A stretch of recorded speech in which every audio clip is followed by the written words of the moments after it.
Shalom saudaraku, selamat pagi. Bersama-sama kita akan merenungkan firman hari ini yang terambil di dalam Kisah Para Rasul pasalnya yang ke-17. Namun, saya hanya akan fokus pada ayatnya yang pertama sampai dengan ayatnya yang ke-15. Pasal ini menceritakan tentang perjalanan misi Paulus setelah dia dan Silas rekannya meninggalkan kota Filipi dan melanjutkan perjalanannya ke daerah selanjutnya. Dalam bagian ini, pelayanan mereka dimulai di kota Tesalonika. Awalnya, pelayanan yang mereka lakukan tidak dapat masalah.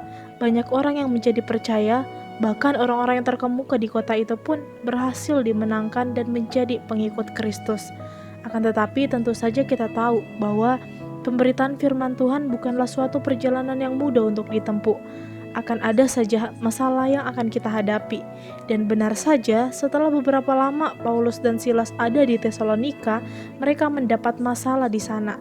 Ada beberapa orang yang mengacaukan pelayanan yang mereka lakukan. Orang-orang yang mengacau ini adalah orang-orang Yahudi yang merasa iri hati karena pelayanan Paulus dan Silas yang membuahkan banyak pengikut bagi Kristus. Mereka merasa kalah dari kedua orang tersebut. Sehingga akhirnya mereka membentuk suatu rencana untuk mengacaukan pelayanan Paulus dan juga Silas. Mereka dibantu dengan beberapa orang jahat yang ternyata diantaranya adalah para petualang-petualang pasar. Kalau di zaman sekarang mungkin kita lebih kenal dengan sebutan preman pasar. Mereka membentuk satu kelompok dan menyerbu rumah Yason, tempat di mana Paulus dan juga Silas tinggal.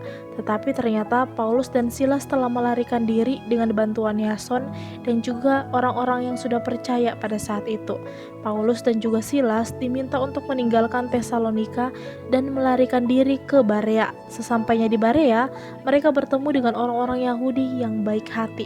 Orang-orang Yahudi ini memiliki pengetahuan dan juga pikiran yang lebih terbuka dengan ajaran yang baru, yaitu ajaran dari Paulus dan juga Silas, sehingga pemberitaan firman Tuhan itu bisa lebih diterima dengan baik oleh orang-orang di Berea.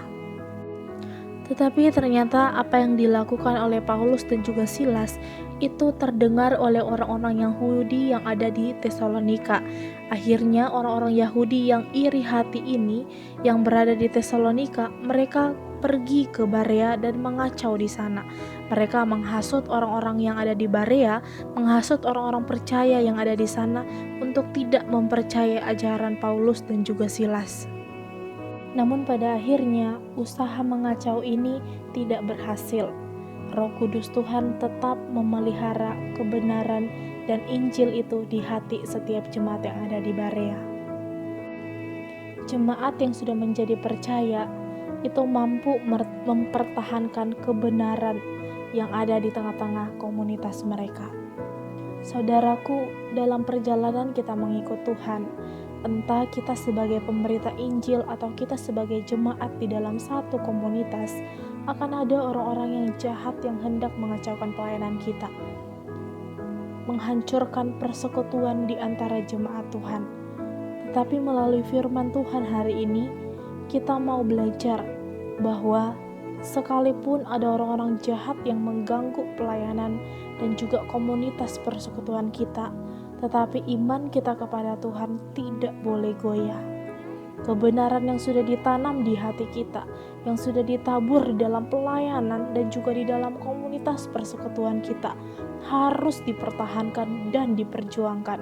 Roh Kudus Tuhan akan senantiasa memelihara Injil di hati kita masing-masing, sehingga apapun kondisinya, sebanyak apapun orang yang hendak menghancurkan iman percaya kita, Injil itu, kebenaran itu akan tetap kita imani di dalam hidup kita.